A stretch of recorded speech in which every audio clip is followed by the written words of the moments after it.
How's it going, everybody? Ben here, joined by Matthew. It's been a while since we've done one of these, and to make up for lost time, we're going to do one that might take a lot of time. That's the discography of legendary progressive rock, hard rock band Rush, a personal favorite of mine. Where do you stand on the fanship of Rush? They're good. I won't say I'm a dire fan by any means, but I don't dislike Yeah, really any of their music. I mean, I don't know. I'll leave it at that.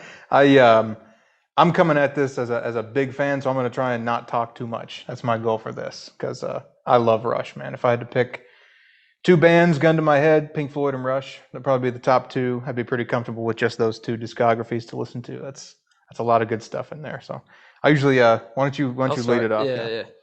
So, Test for Echo is number 19 for me. Funny saying 19. Not a lot of bands have 19. It's gonna be a long records, list. Yeah. Kind of lower half of my list. My list is kind of organized. It's funny how it turned out this way, kind of almost by decade for certain reasons. So, Test for Echo, they have awesome songs on there. Dog Years and I think it's Driven were probably my two favorite from that.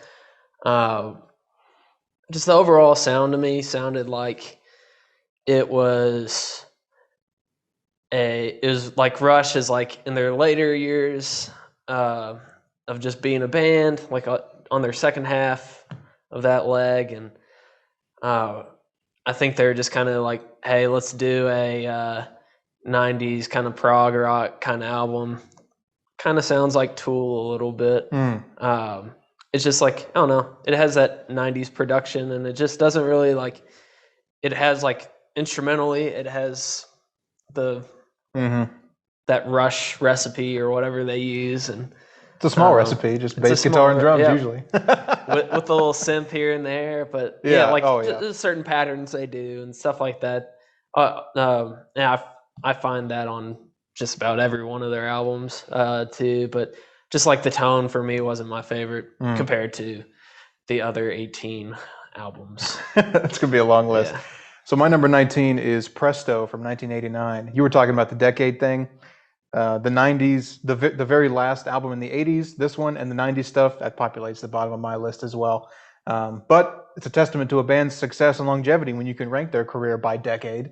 So I don't think they have a terrible one, but Presto just comes in at the bottom for me. It's the one I revisit the least, notably as an album art guy. It's the one that has really shitty album art. It's the rabbit. It's the rabbits in the hat, and it's so goofy, and it doesn't even fit. Like the CGI of the rabbits fake in there are a different lighting than the background. It's really shitty. By far their worst album art from a band that otherwise I love album art from. But yeah, there's this 90s-ness that creeps into this record with the sounds, especially I can't quite put my finger on what to call that effect, but there's an effect that they put on acoustic guitars in like the early Dream Theater albums. They have that big echoey, almost a flanged acoustic guitar sound.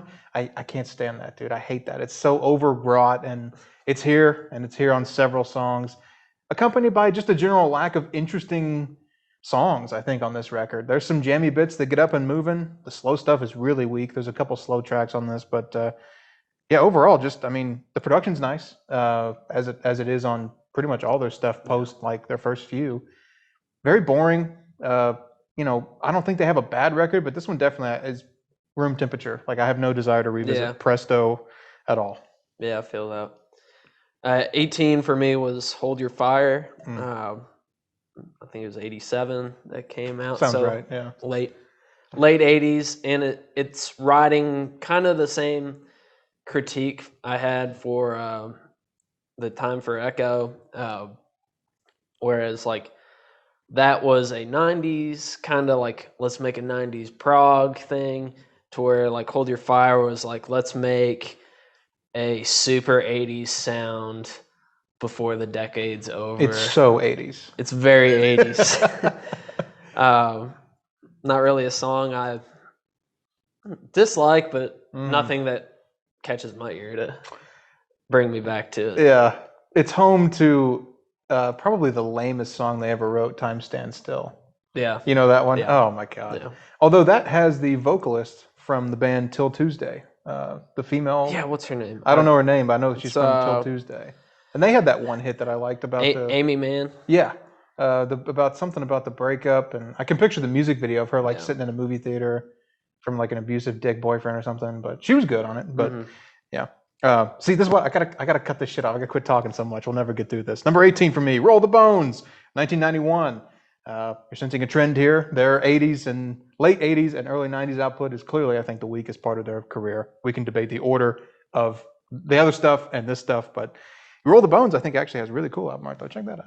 With the bones. I did like that. That's really that was cool, my man. favorite part Very of that creative, album. yeah. They appear to have corrected a few of the issues that bothered me on Presto, namely that acoustic guitar tone is dropped here, which I appreciate, if nothing else. Not much Alex on this album. The guitar work appears maybe like once every third track there's a guitar run or, a solo, very few solos, but Alex Lifeson, man, he's part of that trio. He's 33% of one of the greatest musical bands. Yeah. And he just disappears for like 4 albums there in the late 80s, early 90s. That's part of why the quality drops. I mean, nobody's talking about Bravado, Neurotica, some of the most forgettable songs. And it's not even that they're objectively terrible, right? If a lesser band wrote these songs, I might be like, it's pretty good. Yeah. But Rush can do so much better, and they did so much better for like 10 albums straight. What a letdown, these early 90s albums. And for me, their second worst, Roll the Bones. Roll the Bones. 17 was Clockwork Angels. Really? Okay. I think that's their last one. It is, yeah. Their most recent. Yeah, it was just like, all right, this is, for me, it was like, all right, I'm kind of over it. Well, did you listen to the discography in order? Because that's a lot of Rush by the time you get to Clockwork Angels. Yeah. That's another reason why, because it's like a lot of their albums, like my favorite ones, like 40 minutes on average. Anything over an hour, it's like, all right, it's a little too much. It's a longer one. I didn't really listen to it in order before we were gonna do this. I just kind of listened to it in bits, so I can't really attest. That's why it's a little bit higher.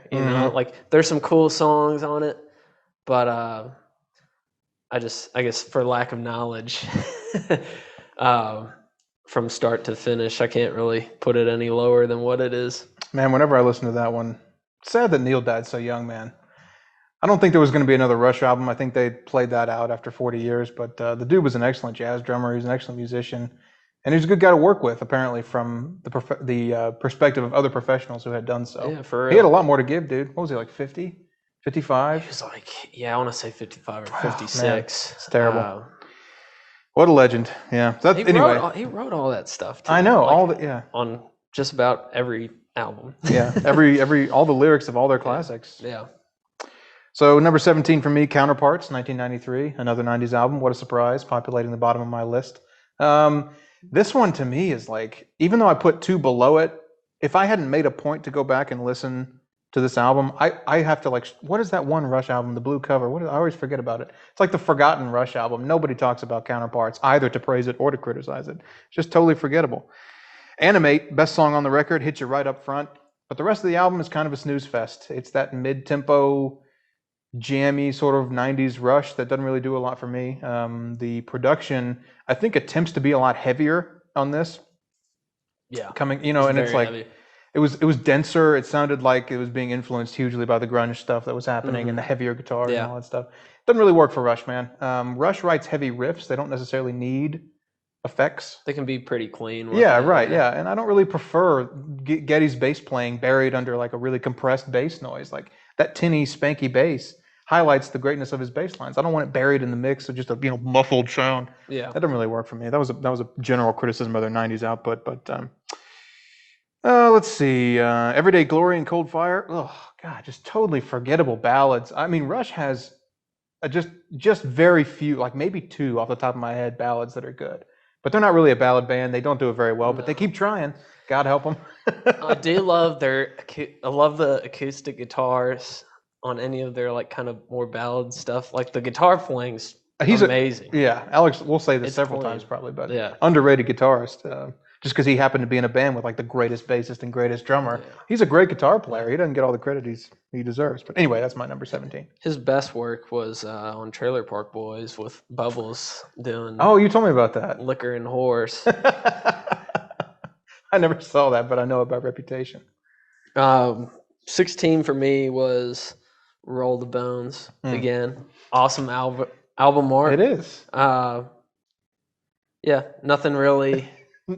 It's hard to talk about. Even. It's hard to talk about. I did listen to this one in order, and I thought it was really cool. I thought it was a good order of songs, but I don't know. I think was it Face Up? I can't remember all the song names. I think that was one I liked. Face Up and Big Wheel. Okay, I remember Big Wheel. I'm struggling to remember Face Up. It's buried in that 90s mediocrity to me. What else was off Roll the Bones? Stick something. Am I misremembering that? Maybe I'm wrong. Anyway. Dreamline. Oh, yeah, that wasn't bad. I a didn't think that was bad. Yeah, okay. That's like up front. It's one of the first ones. That's the opening track. So my number 16, this has been a boring list so far, is Test for Echo. We're talking about all the same ones. Just, it'll get interesting here in a minute. Yeah. Number 16, Test for Echo, 1996. Cool album art as well. I think if you had to pick a best of the 90s, this would probably be the best of the 90s for me in comparison to your list. But again, that's not much of a thing to shout about. I don't really like many of their 90s records. They appear to have gone back to basics on this one to me. So coming off, I tend to listen to these in chronological order. Yeah, they're old enough now on this record. I feel like that they're not even chasing new sounds anymore. Like this was the point for me where I was like, you know what? I think we're done being innovative. We're just going to play music now. Not that this is a fantastic album, but the other ones I still feel like that's an interesting new sound on acoustic guitar, and let's try some heavier production like these grunge guys are doing. This was the album where I feel like, you know what, guys, what are we, like 50 years old, 45, 50 years old? I think we're just going to play what we play. Whatever you have, we're going to record it. Yeah, exactly. And I mean, it's not horrible. This one, from here and up, it's varying degrees of like enjoyment. But this one and the ones below it, I'm glad I heard them once. I'll buy them on vinyl because I'm trying to collect all their records. Yeah. Don't really have any desire to revisit this one or the ones below it. Do you have this one on? I do not. I only have 8 of the 19. 8. That's pretty solid, man. But the problem is they're so expensive. The desirable ones, like Moving Pictures gets a re-release every few years because it's so popular. But like try and find Fly By Night on vinyl.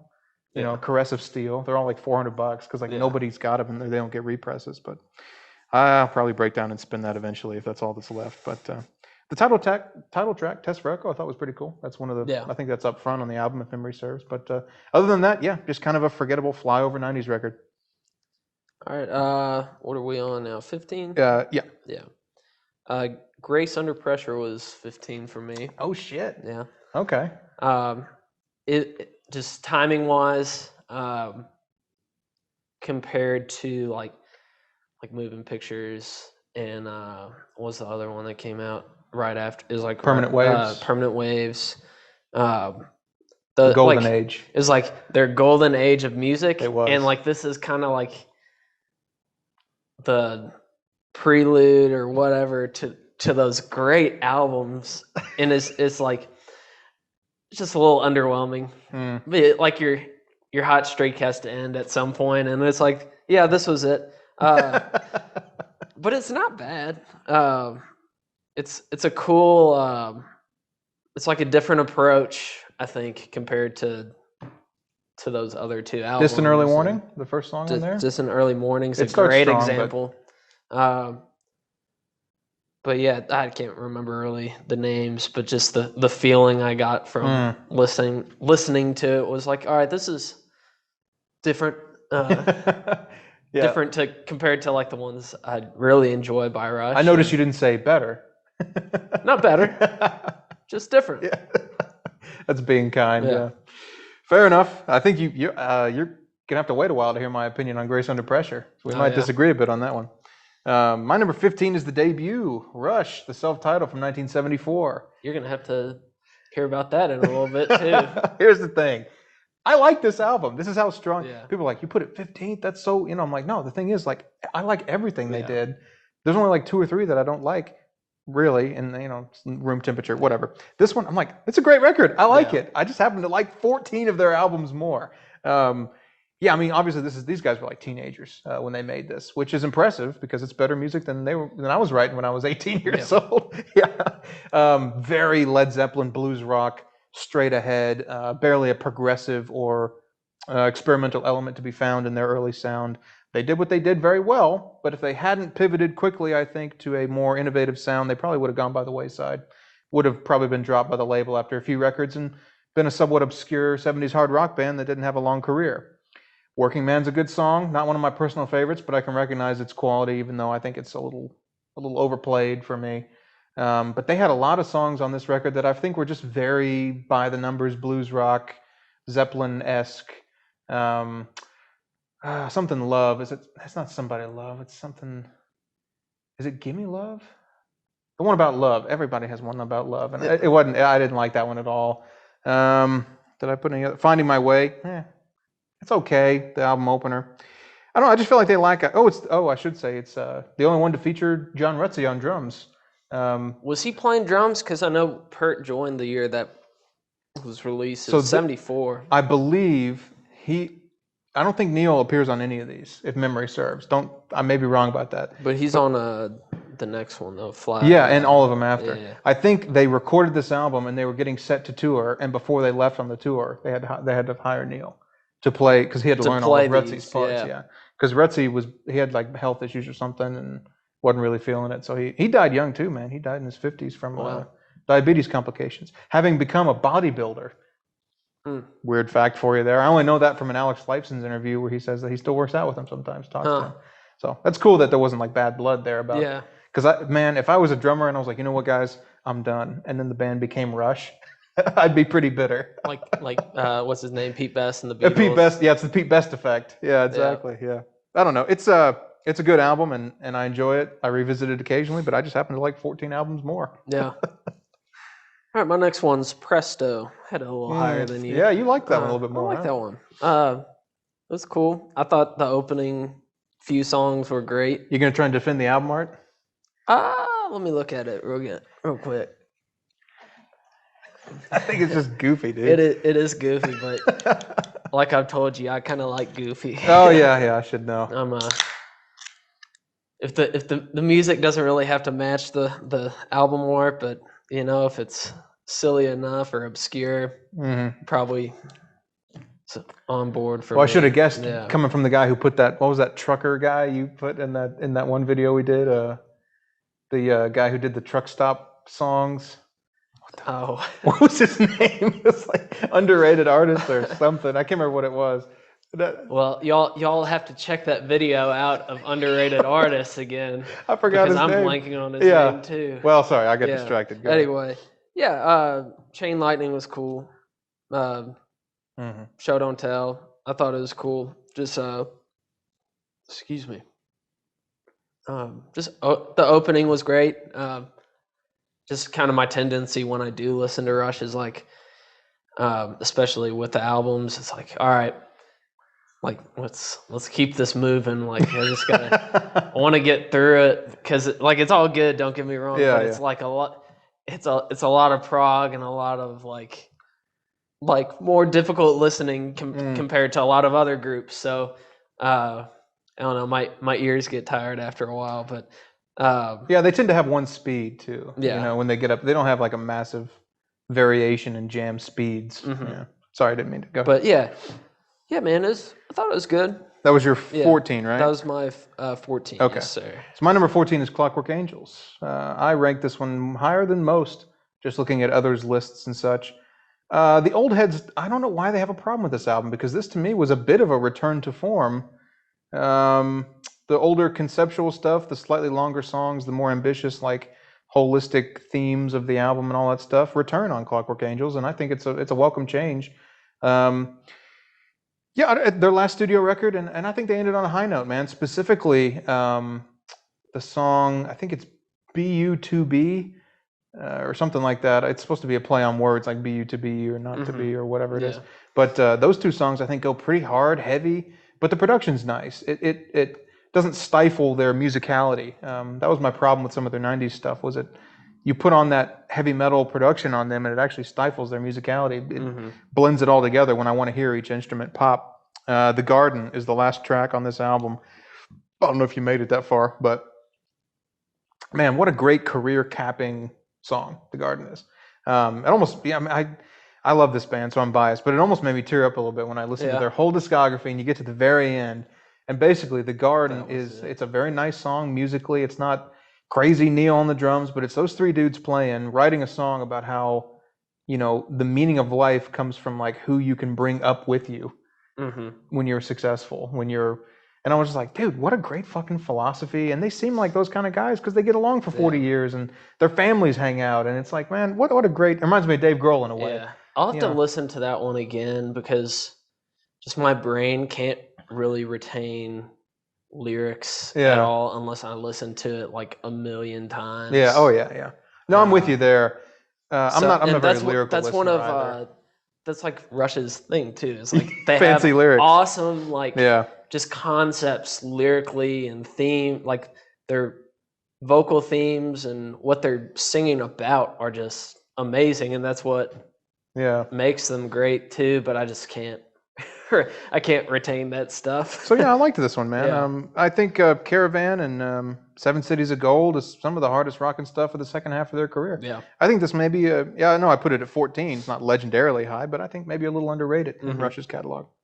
For sure.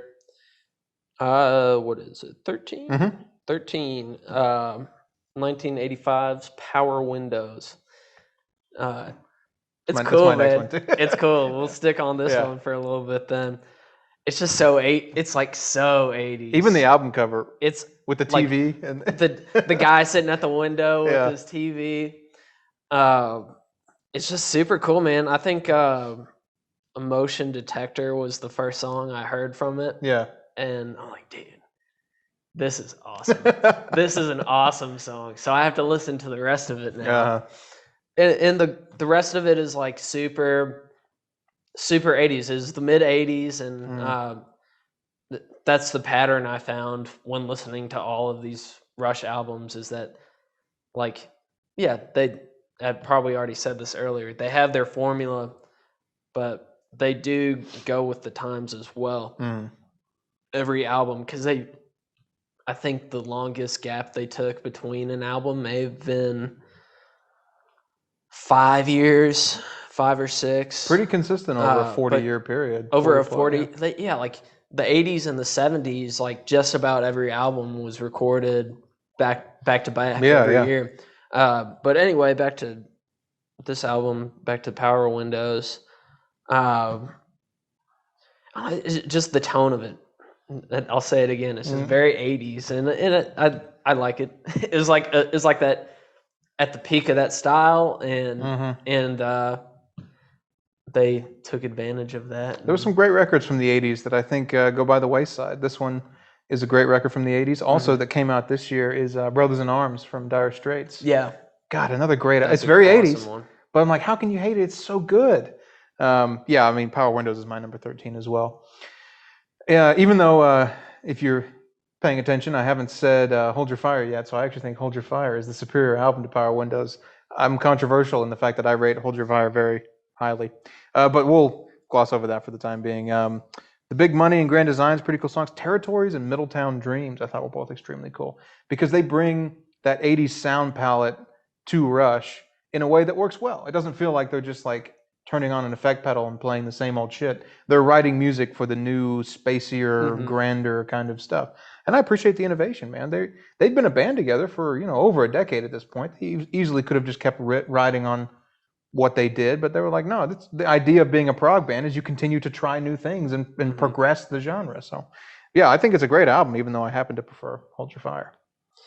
And I was shitting on what was it earlier?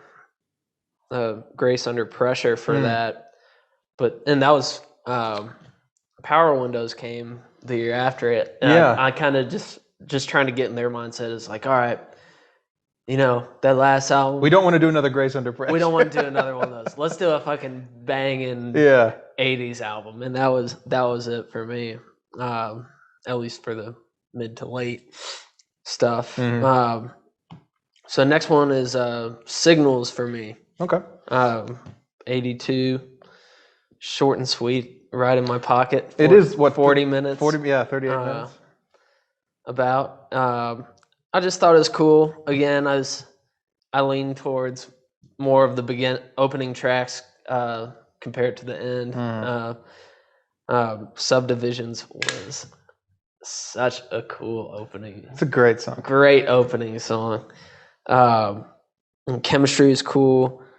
The New World, man, I like that one. That's a deep cut, but it's a good one. It's a deep cut, but it hit.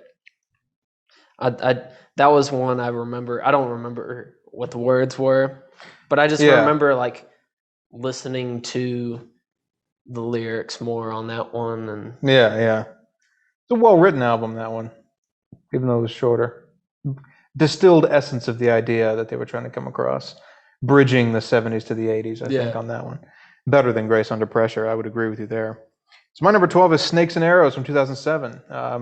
Another album I think is kind of slept on because it's way later. It's their second to last album. There was a big studio gap between, like, I think it was Vapor Trails in 2001 or 2, and then this one like 5 or 6 years later. 07. 2007. Mm-hmm. Yeah, I think that was the gap. So 5 years or 6 years. That was the largest gap. Yeah. Which, that's a big old gap. They're late in their career. Maybe they were thinking, is there going to be another Rush album? I don't know what more do we have to say, right? Obviously, they don't need the money. But yeah, right from the beginning, you notice this one it's tight. The production is nice. They definitely have like fixed the problems they had for like 5 or 6 records there of finding a way to maintain their identity through the new advances in production techniques and stuff. I'm not sure what the thinking was there, or if they were fighting that change, or I don't know what it was, but this one was like, oh, okay, here we are. We're back to Rush sounding like Rush, even though it's clearer and better fidelity than ever before on this album. Yeah, and it's actually produced by a guy who had worked with Foo Fighters, Coheed and Cambria, Stone Sour, a couple other 90s acts and stuff.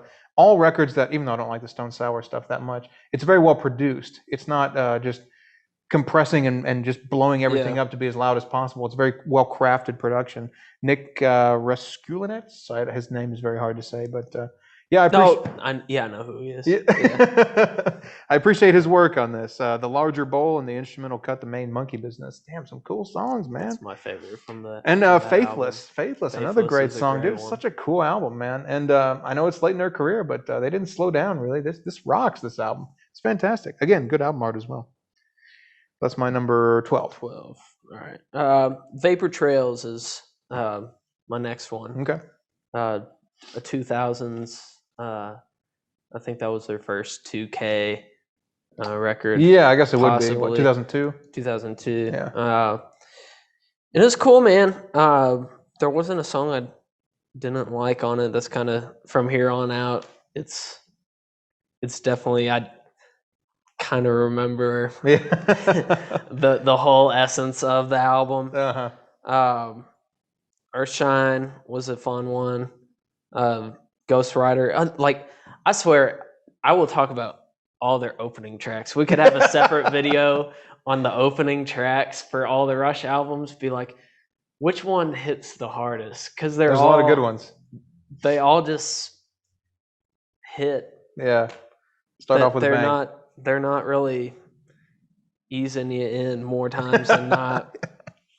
And it's cool album art too. Going back to that. Check that out. I don't own that one. I'd love to pick that one up. That's beautiful. That'd be a great, just like mural to have. Yeah, I'd frame it and put it on my wall. Yeah.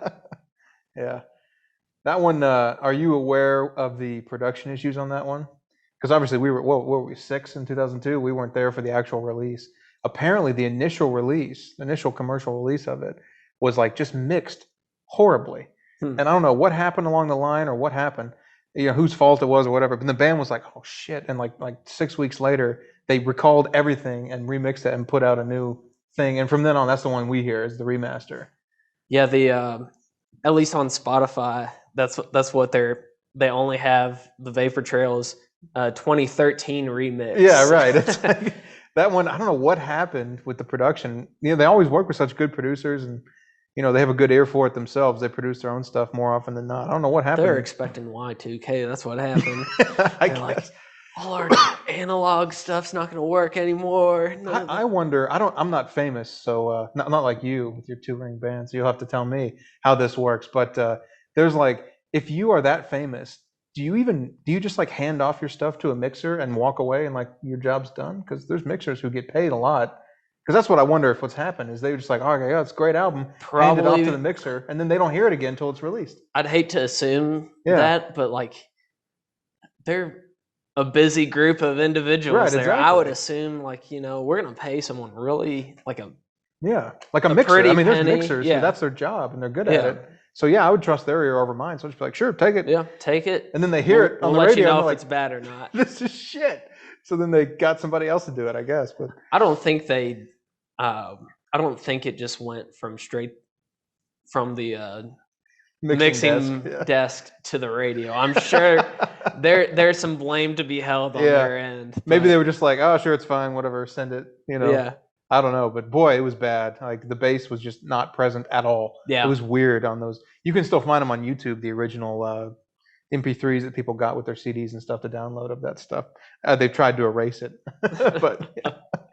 So my number 11 is Hold Your Fire, perhaps the only sort of controversial pick on my list. I think my list is pretty safe, give or take a few spots, except for this one. A lot of people like this one.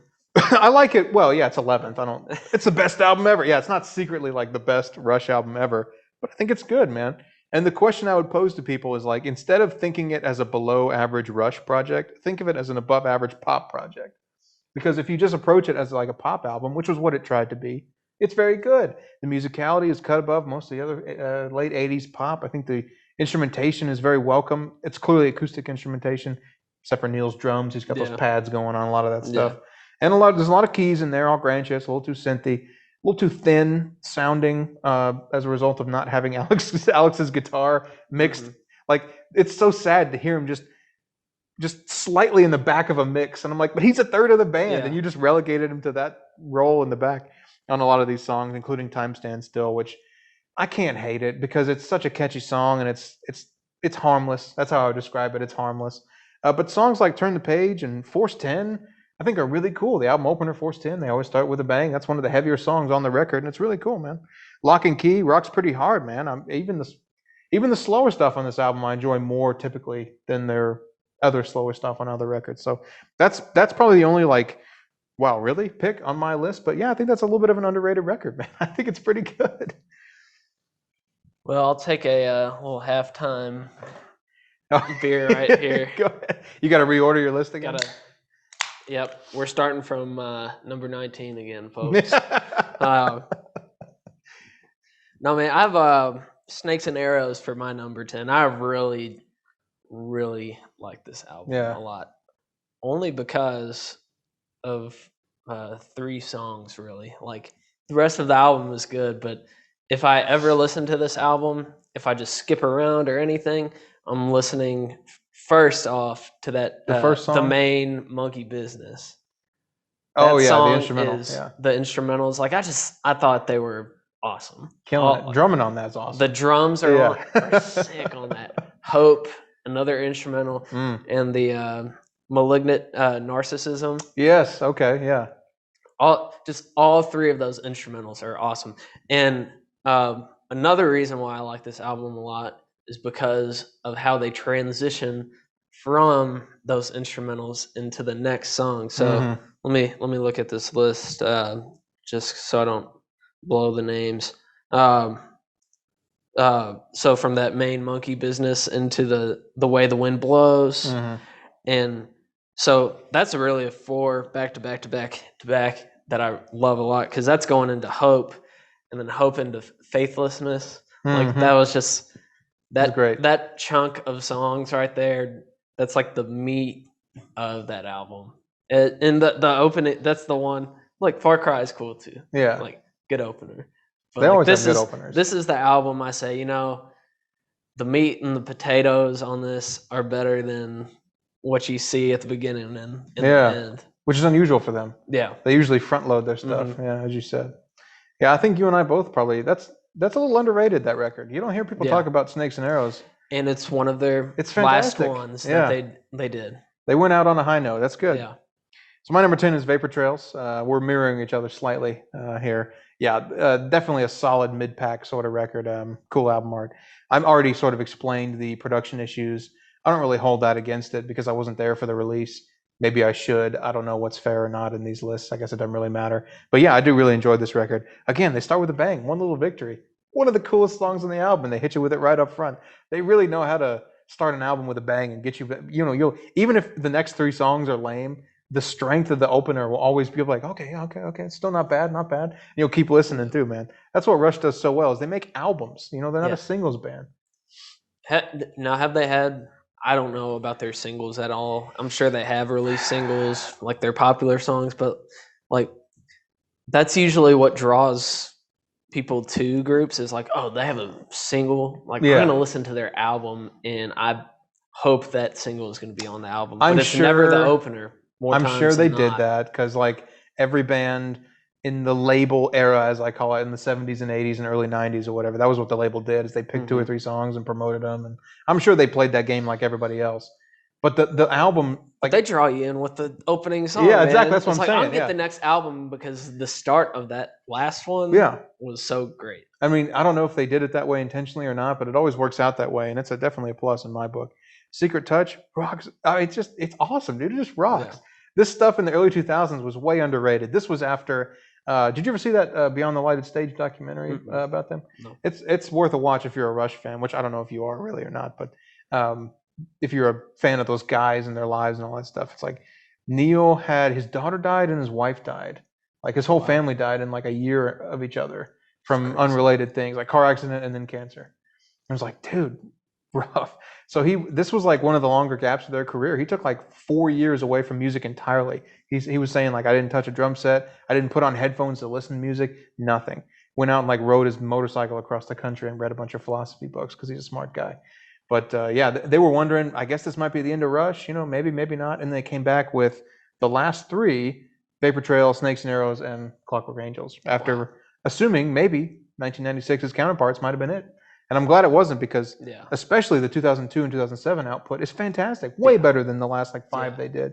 I thought that was a cool little story. It's a great documentary. That's cool. I'll have to check that out. Yeah. It's not too much of it. They seem like interesting guys. Like I've seen really the only, I guess, stuff I know about them is I saw a little bit of footage on how he joined the band. Neil. Back when he had his long hair and mustache. With his long hair. He's working at like his parents' like store or something. Yeah. And the other 2 guys drove up in a limo. They're like, hey, you want to be in our band? We heard about you and you're sick. Yeah. And he's like, they were right. And his dad, he's like a little skeptical, and his dad was like, son, the shop's going to be here. Yeah. Whenever you get back, if you fail. What a good dad. The shop's here for you, so that's your backup plan. Go do this. Yeah, that's in the documentary. Yeah, exactly. Yeah, what a cool thing too. All right, I'll move on though. Number 9 for me is 2112. Is that how you say it? Yeah. Okay, I didn't want to say 2100 in 2112. Point oh. Again, organized well. The I guess it's like the 3-piece or 3 titled or part or whatever you want to call it. The a lot of titles. Here it is. The overture / the temples of the Syrinx, and then Discovery something. And it's like why that happens on streaming services is those with the subtitles on the vinyl. Yeah. And that's why they run out of space. Like, but I really enjoy like. That's a cool song. Like sectioned off songs like that. They have some cool I guess live stuff on that album too. Yeah. The overture, the passage of to Bangkok. Great way to it's a good record, man. Record. That man, okay. I gotta quit doing these comments on. Never mind. I'll just go to my number 9 because that one's like it's pretty close. Coming up for me. Yeah. So my number 9 is Grace Under Pressure from 1984. Definitely bridging the 70s stuff and the 80s stuff. And as a result, I don't think it does either brilliantly, but I think it does both pretty well. That's basically how I would summarize this album. They were coming off their absolute golden age, we both agree. And because we haven't said them yet, I can safely assume they're all going to be our top like 7 are going to be the same 7 records. Pretty similar, right? yeah. Which is no argument. Great stuff. This one I feel like, yeah, it takes maybe a step down from, I think, Permanent Waves to this one was like a 2-year gap or whatever, 82, 84. I can't remember exactly. Yeah, I don't mind this one. I think it's actually really good for what it is, which is an early 80s sort of experimenting with a bit of a synthesizer heavy sound, bit more affected vocals, I guess you could say, layered vocals, which you don't hear Geddy do very often, but he does them here more often. The Body Electric and Red Lenses, I think, are really awesome songs that are buried in an otherwise above average but not excellent track list. That's basically how I would describe Grace Under Pressure. Distant Early Warning, that's a classic. One of the first, I think it's the first song on the album. Of course, they lead with a great one, as they always do. Yeah, it comes in 8th, so which makes it like a middle of the pack record, but that just speaks to how good this band is, that I'm talking about how good some of these songs are. And it's like, oh, that's an average Rush record. Yeah. I'm like, yeah, an average Rush record is like the best record other bands ever come out with. So yeah, that's my number 9. I rank that a little higher than you, but I think that's a pretty good record. Not an epic one, but a pretty good one. Yeah. 8 for me is Crest of Steel. It's short and sweet in terms of tracks. You like not listening to a lot of music on these records. It's a lot of music, but in a different way. It's not. Yeah. It's not a bunch of 8-minute songs. It's like a few 10, 20-minute songs. It feels shorter. Yeah, it feels shorter, but like that's for me. I guess musical trait I like of Rush, and I'll get into that more when we get to one album specifically. Is when they really expand. Like they have songs that are like 10 to 20-minute long songs, and they're able to make those songs sound like it's 2 or 3 songs, you know. I think I'm going bald. I think that's a that's a fun song. I think that was written about their manager or their producer. Was it? As like a joke. Yeah. That's awesome. I can't remember which one, or it's one of those I'm guys. sure there was some backstory behind it. Just looking at the title, it's just so funny. Yeah, and it's a limited. Yeah, there's 5 songs on this. Had Bastille Day on it. Bastille Day was the opener. Yeah. Strong opener. The Necromancer. Yeah. That was my favorite. It rocks. So that was hard, my favorite from the entire album. That's a top 10 song for me by them. Love that record. That's a slept on record too. A lot of people forget. People are like, oh yeah, that is a good one, but they never bring it up in great Rush album conversations. Mm-hmm. So I think from here on out, we're basically going to be talking about the same records, because I think in varying order, we've said all of the others. My number 9 is 2112. Yeah, I mean, for all the reasons you stated. Obviously, I think it's weird that they set up the epic 20-minute track on the A side. It's kind of weird, right? Usually that'd be the end of it, but I don't know. I've never seen that done before. Boy, 2112 is such a good song. It's just every time I listen to it, and by the way, I don't even really need notes from you. These top 9 records, I think all of them are essential, and I own pretty much all of them. So I'm buying in order of favoritism. Nice. I learned on bass like the entire 2112 song, like the 20-minute song. Nice. When I was like 15. I know I couldn't drive, so I guess I would have been like 15 or whatever, because I had a tablature book on it, and I was in headphones with my room with my little crappy Fender jazz bass clone thing or whatever. And I heard it probably like 90 times playing along, and it never got old. It's that good. The storytelling, the narrative structure, even if you don't hang on every word and listen to every word, there's a sense of like momentum to the music that mirrors the narrative that they're trying to tell. It just speaks to their musicianship that they can write such a compelling concept album about what's basically like Ayn Rand-esque objectivist philosophy. And it translates into a compelling rock album. It's so good, man. The riffs are all killer. I mean, just one killer riff after another. And obviously the B-side, I still enjoy. I will say I don't enjoy it as much as people who think this is like a perfect album. I think what's that song? It's like the second to last song, and it's like slower, and it's like 2 or 3 minutes long, and I'm like that one just didn't feel like it needed to happen at all. Something strings, I can't quite remember. But yeah, Passage to Bangkok is good. No, that one. Something for Nothing. No, I should have written it down. See, I bragged about how. I didn't write it down. You know what? Forget I said that. I just bragged about how I don't need notes for this top 9, and I immediately forget the song I'm talking about. I know Passage to Bangkok was good on here. There's a song called The Twilight Zone towards the end, which I think is good as well. But there's a couple tracks in there, too, that I forget the name of that I don't really remember. Yeah. Evidently, they're not that great because I don't remember them. But yeah, fantastic album. From here on up, we're into like varying degrees of like, I'm in love with these albums. That's how much I like Rush. So here's one from your bottom half of the list that's kind of up here for me. It's Counterparts. Oh shit, I forgot you hadn't said Counterparts. I hadn't said Counterparts. Do tell. That's my next one. So as you said earlier, super forgettable album. Like I totally forgot about this one. Yeah. And I was in Knoxville a couple weeks ago, and we were listening to some tunes, and I played, I can't remember what Rush song I played. And a buddy of mine was like, "Hey, you should pull up Counterparts." Are you serious? I go, what? What's Counterparts again? Like, I don't know. Like, what song from Counterparts? Yeah. He's like, pull up the opening track. Pull up Animate. It's the best song on the album. And it's the best song. And that's the approach I do like. I said, what did I say earlier?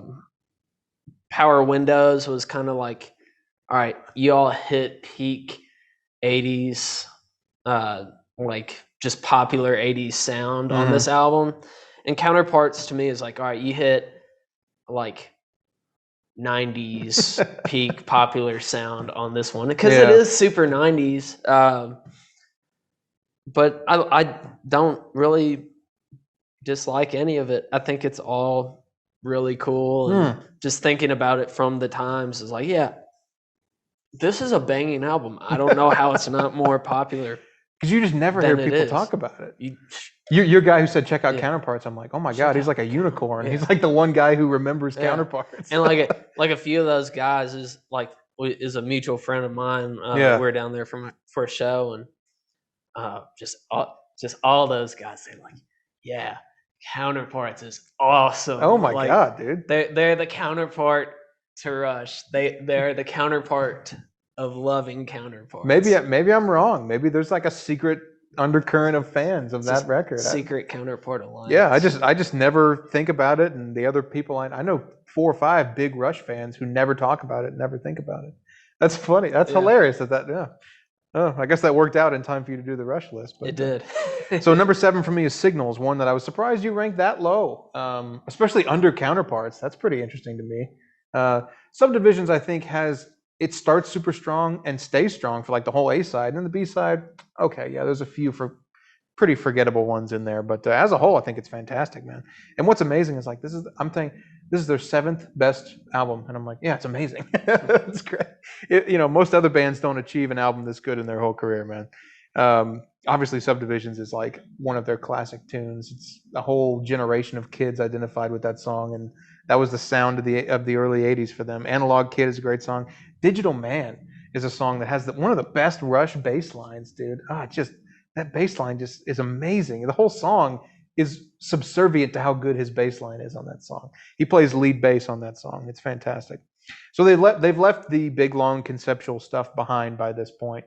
But I think they do these shorter, I don't even know what to call them. They're not even prog rock tunes at this point, right? They're almost like just pop rock. They're more poppy. Yeah, exactly. But they do that very well. Like Subdivisions is, I guess, as proggy as they get with like the spoken word bit in the chorus and like the sort of interesting sounds. But yeah, it's really not very prog at all. But they made that transition so well. And I think that they were carried through that transition through the just sheer musicality of the way they play. I mean, the drums, bass, and guitar together cannot do it as much in anybody else's hands as those three guys. Yeah. I mean, it's just incredible. Yeah, Signals is I own this one. I don't pull it out that often, but every once in a while when I'm in the mood for like a more accessible Rush album, Yeah. one that's easier to just sort of digest in its entirety pretty quickly, I'll throw this one on. A great record, even though I only think it's their 7th best. For sure. I'm cheating at your notes. So I have Fly By Night. Oh yeah? Yeah. Okay. So that's what I was saying. I'm cheating at your notes. Epic album art. Great. Like who has an Yeah. owl like that? Who has this blue owl? It's just Yeah. it's a great picture. What's at the bottom of his feet? Like just like a hole.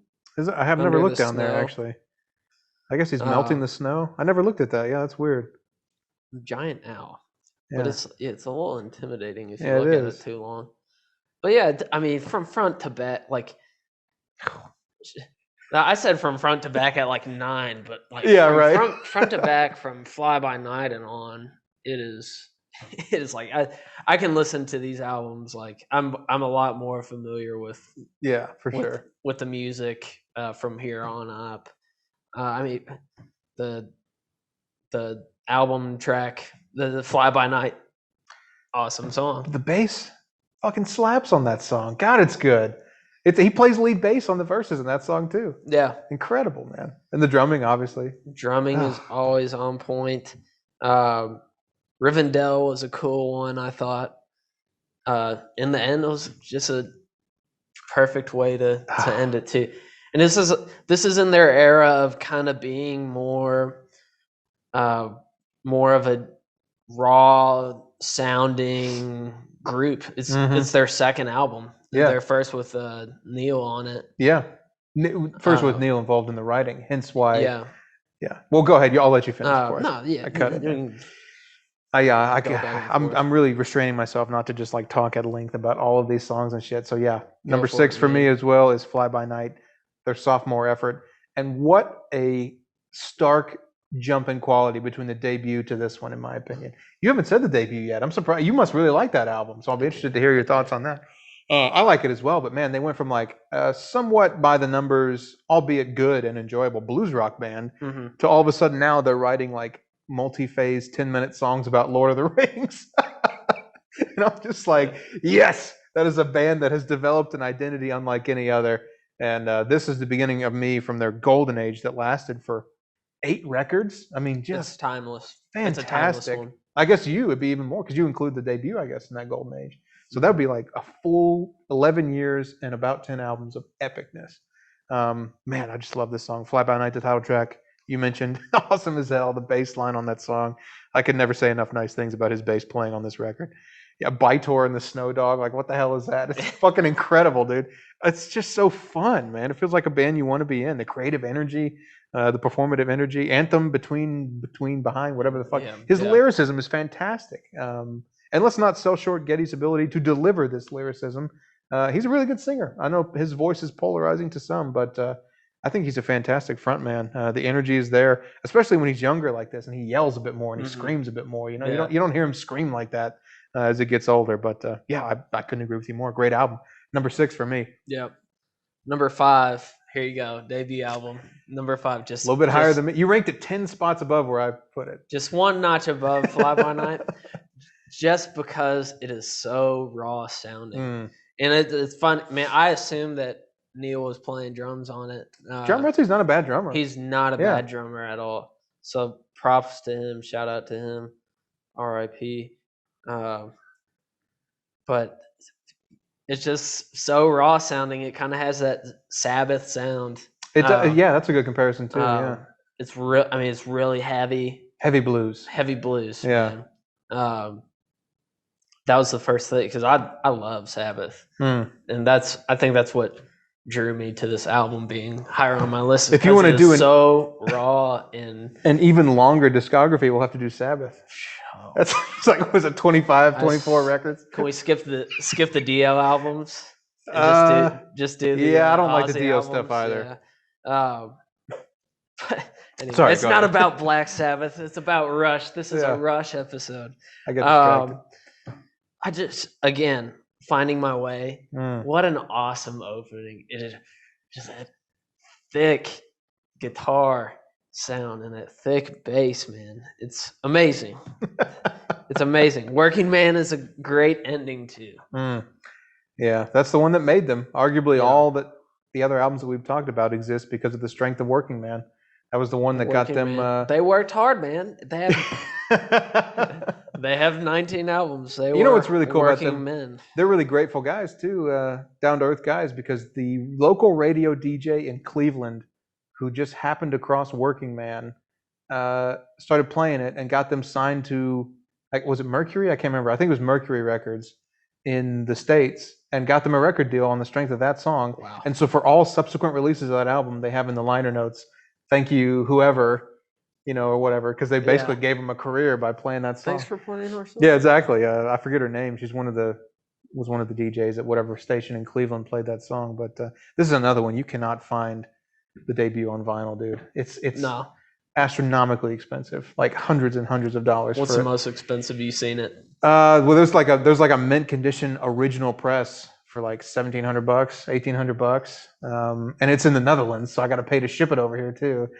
Yeah, I don't have that. I don't have that kind of money. Yeah. Jesus Christ, I do. I like their stuff, but I'm not going to pay $2,000 for it.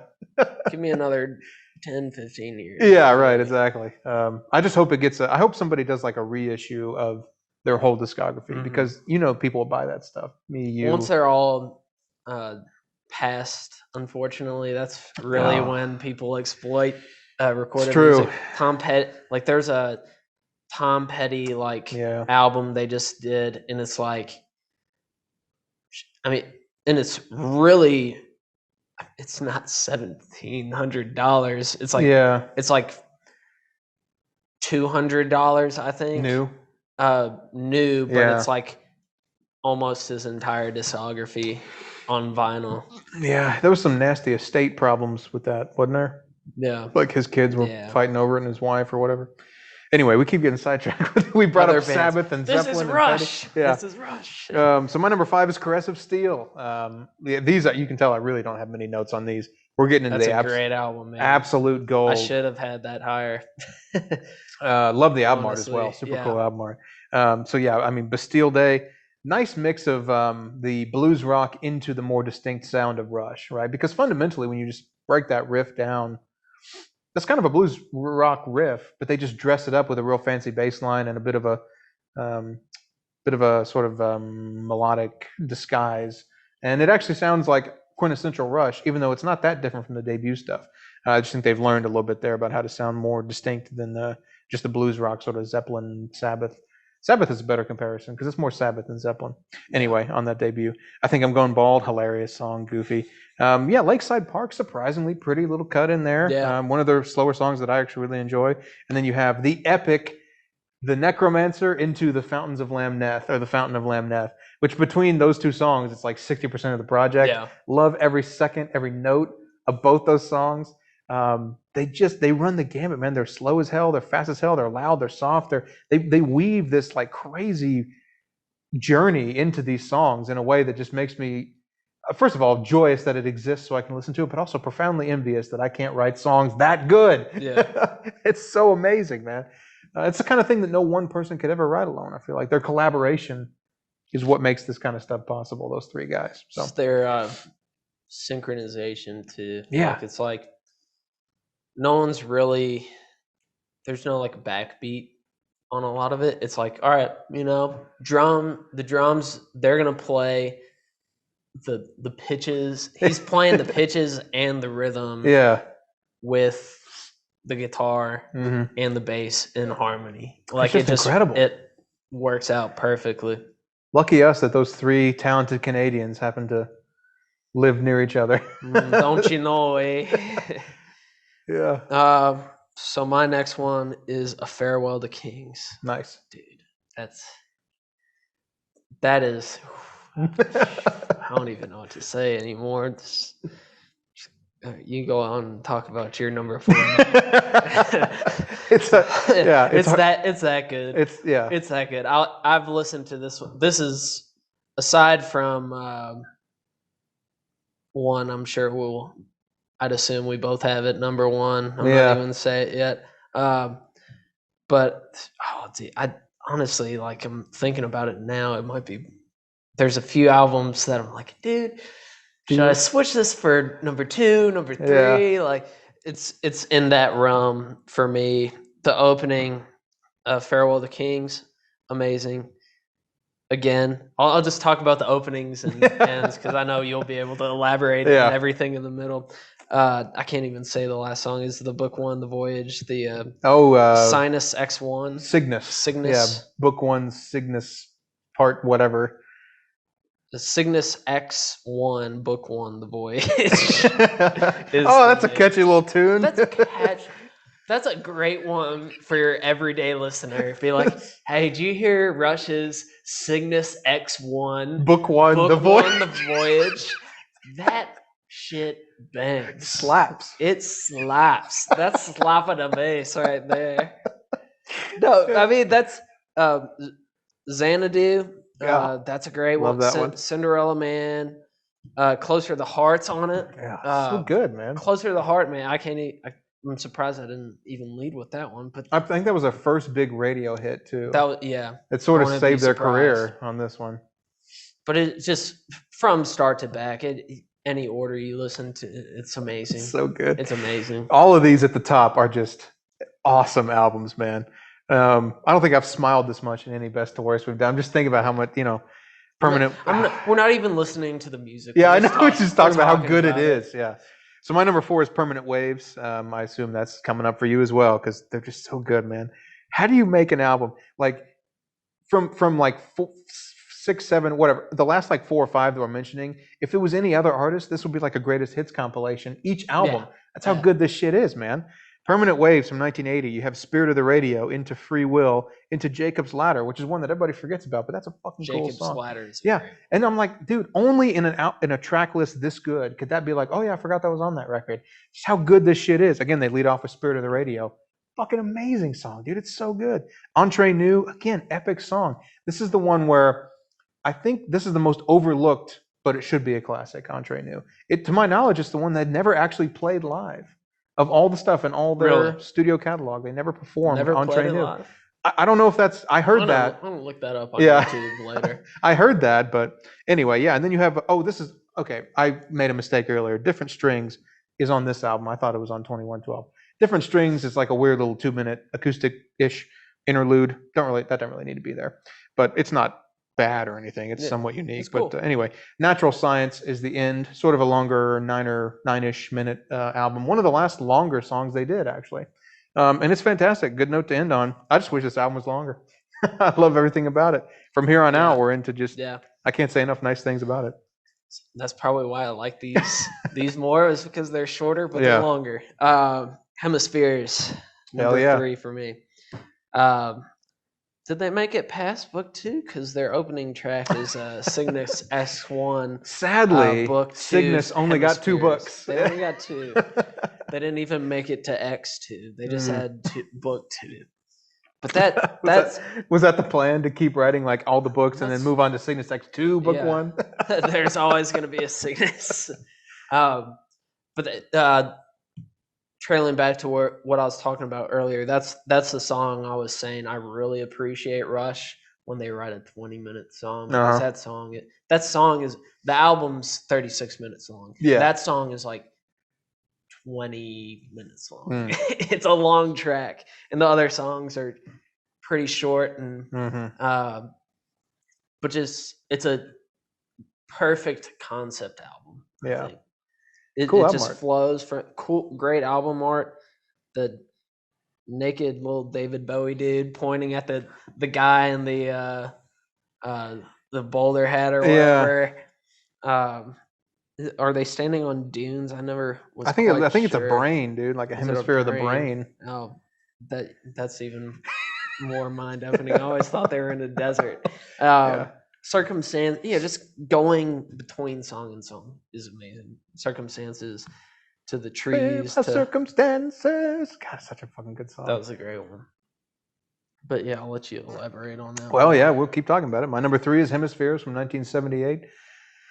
My uncle's a big Rush fan. This is he'll go to his grave defending this as their best album, and I mean I'm not going to disagree that it's a Yeah, fucking epic it's album. great. I just happen to personally prefer a few more by a slim margin, but man, what a fantastic album! Again, ridiculous title, but Cygnus X1 Book 1 Hemisphere 6 Part 2. Yeah. It's like whatever the fuck. But who cares about that? The music is so good. It rocks so hard. It has these beautiful melodic interlude sections that they can change. They have an ability to change style and speed and key, and it's effortless for them to write these incredibly complex multi-part songs that just end up being such a journey in and of themselves, let alone in the context of a great album. I would be remiss if circumstances you mentioned great. I don't love the trees. I think the trees is a little cheesy. I think the metaphor is one of Neil's weaker ones because it's super on the nose. Like nobody's. I wonder what he means by that. You know, it's like super. It's like Animal Farm. It's like the obvious, analogy there. But La Via Stringata, subtitled "An Exercise in Self-Indulgence." It is, because it is just those three guys showing off how better they are at their instruments than we are. And I love it still, though. This one in particular, I'll refer people who say that Alex Lifeson is not a great guitarist. Like, oh yeah, great, he's okay or whatever. It's like, nah, dude, listen to La Via Stringata. Yeah. That solo he does in the first third, epic, man. Just so cool the way he's an incredible player. Obviously, the other two are as well. Need no introduction, but yeah, there's some little extra percussion on that too, if I'm not mistaken. Yeah, no, incredible. And they burned themselves out apparently recording that song, because the whole song was meant to be like one uninterrupted take, the 14-minute song of them playing that incredibly complex piece. And they said they spent like 3 weeks trying to get the perfect take, and then they ended up splitting it into it was like three bits. It was like 3 7-minute takes. Yeah, exactly. Yeah. And they said that's the best we could do. We just couldn't do it. We burn ourselves out trying to get the perfect take of that 14-minute prog tune. Just that they would attempt that speaks to their musicality. Well, and it ended up being one of their best songs too. That in one, my opinion. If you can play La Via Stringata on either the guitar, the bass, or the drums, you're great at that instrument. Yeah. That's how good that song is. Let alone sing it, which is hard too. But I wonder if there's a video. There's that big wave of little Asian kids playing like popular songs. I wonder if there's a video of some kid just playing that straight one take. Yeah, I mean, this. We're both musicians. I'm hiring him or her as a guitar player in my band. If you want to be depressed, go on YouTube and look at like the 150 Japanese kids who are way better than you'll ever be. It's so depressing. I mean, good on them. They're fantastic, but yeah, it's so true. Whatever you do, there's some Asian guy who can do it better. Number 2 for me was Permanent Waves. Just all around great. Spirit of the Radio's on it. Yeah. That's fine. That's why it's number 2 for me. It's like one of the most, aside from number 1, it's the best opening track they have. What you're saying is that you will choose Free Will. I will choose Free Will. Jacob's Ladder you're talking about, amazing song. Yeah, that's underrated as hell. It's really underrated. I think that's a good one. Yeah, man, I just really Spirit of the Radio really put it at number 2 for me. Hell yeah. The rest of the album itself, is great too. Don't get me wrong, but it gets overlooked by that song. That song and that song only for me. And of course, that's the lead track. That's what they always do. Front load the epic tracks, bring the heat later on with the proggy stuff. Yeah. So my number 2 is A Farewell to Kings, for all the reasons you stated. Again, fantastic album, cool album art. Yeah, they were on a roll with the album art too. Yeah. All of this stuff is instantly recognizable. I think the mark of I'm going on a bit of a tangent here. I'll try and make it brief, but the hallmark of if you choose great album art is if you only pick out 20% of that image, I could still know what it was. And that's why I think some album art is iconic. If you could only pick out a quarter of it or a third of it, you could immediately, I know what that is. Yeah. That's a great album art. And that's true for all of these, man. A Farewell to Kings, Xanadu, Closer to the Heart, Cinderella Man. Dude, Cinderella Man's underrated as hell too. Nobody talks about how good that song is. Cinderella Man's a great one. And then of course you have the comprehensive epic quality of that Cygnus Book X1 Part 67, whatever the fuck. I don't pay attention. But that song is awesome. Dominates the B-side. It's 15, 20 minutes. I forget. It's a longer one as well.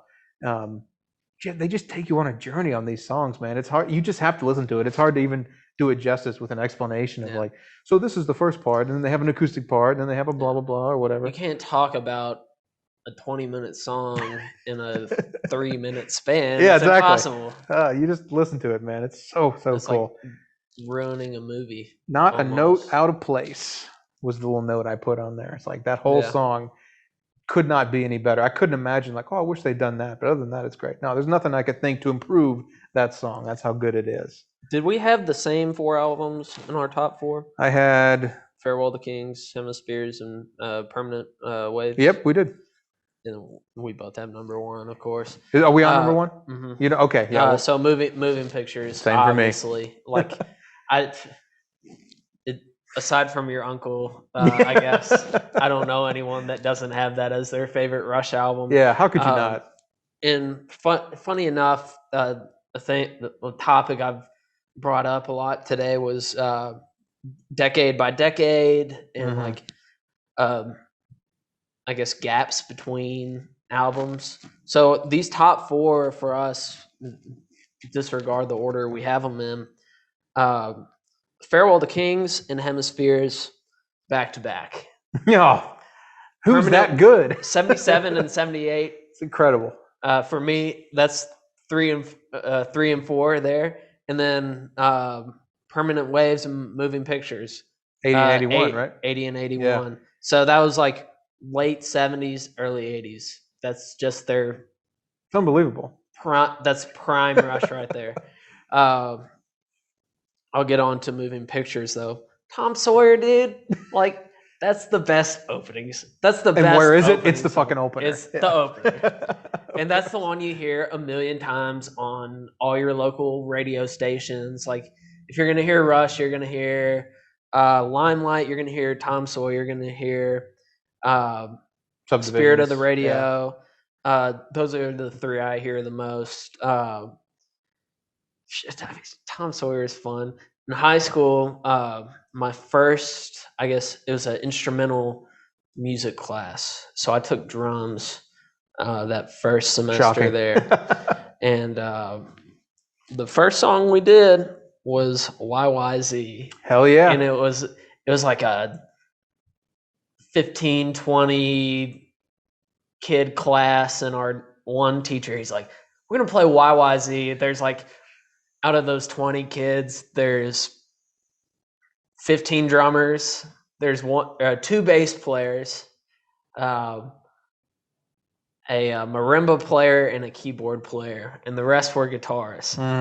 And the other drummer, I was garbage, dude. I was terrible. And this guy, he really like helped me out with drums on YYZ. That song is like a song I'll always generally remember. It's just a masterpiece. And I've been talking about how I really appreciate the long songs by Rush. That's a pretty short song. It's only, I wouldn't say 4 it's, minutes? Yeah. I'd say it's 4 minutes at the most. Something like that. But it's like the organization of section to section. It sounds like it's 20 minutes. Yeah. You know, it's for the good side, not like, oh, the song's going on forever. For sure. It's like they make it sound long because of every part is so different. It almost sounds like a bunch of different songs. How do you say the second word? Red Barchetta. Barchetta. That's one I always forget about, but it's honest. It's a great song on the album too. It's like top 3 on that album for me. That's the song where I like that better than Limelight, honestly. Do you? Because Limelight's another one you hear all the time. Obviously, this was the album art, dude. Such clever album art. It's so good. It's moving pictures. The album, literally moving a picture. But they're moving pictures, and these people are crying because they're moving pictures. I love everything about that. Admittedly, that's not like Randian level symbolism, but it's so good, and it fits the album. It's straight to the point. It fits this so well, like the sound of this record. So yeah, okay. My argument I agree with everything you said. My argument for the single strongest side of an album, the A side of Moving Pictures, is Tom Sawyer, Red Barchetta, YYZ, and Limelight. Who name another A side of an album that fucking good? It's incredible, man. I don't know how they do it. Tom Sawyer is a song where Neil was like, "You ever get tired of playing that?" And he's like, "No, because it's hard every time." I'm like, that's how good it is musically, man. The little drum fills, absolutely incredible. He's got those rototom fills he does, so smooth, millimetrically perfect in terms of when he hits them. It's part of his minimal kit he has. Oh God, yeah. Have you seen the videos of them towards like the last half of their career where he's got that? He has to like they split the kit. He comes, So he sits can on the get stool, and they in. put it back. Yeah, they put it back together. It's 360 surrounded by drums. Can you imagine miking that shit up? Holy shit! How the hell do you do that? But then let's not forget the Camera Eye, Witch Hunt, and Vital Signs towards the end of this record.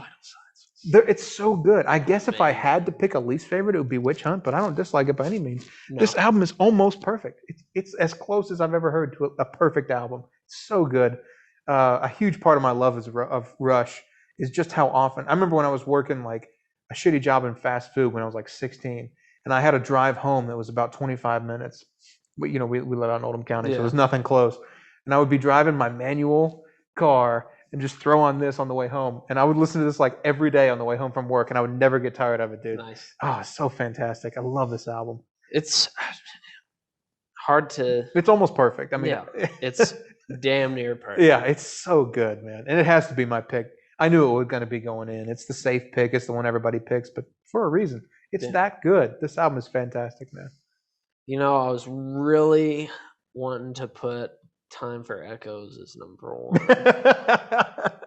Or Presto. We both love that one so much. Presto was a close number one, but I decided to put it at 9. Oh, man. Well, this was fun, dude. I couldn't get anybody else that I do this channel with to sit down and listen to all the Rush albums, so I appreciate that. It was a lot of fun doing this. Yeah, I had a good time listening to it. If you're game, dude, we'll figure out a way to do Sabbath at some point because I love them too. And let's do it. We talked about it before. I don't think we want to rate 25 albums. I think we'll probably do like I'll narrow it down to like top 15 each or something like that. You know what I mean? Like something a bit more manageable or whatever. Yeah. But anyway, that'll do it for now. That was Rush, worst to best. Probably the longest episode we've done so far. Thanks for watching.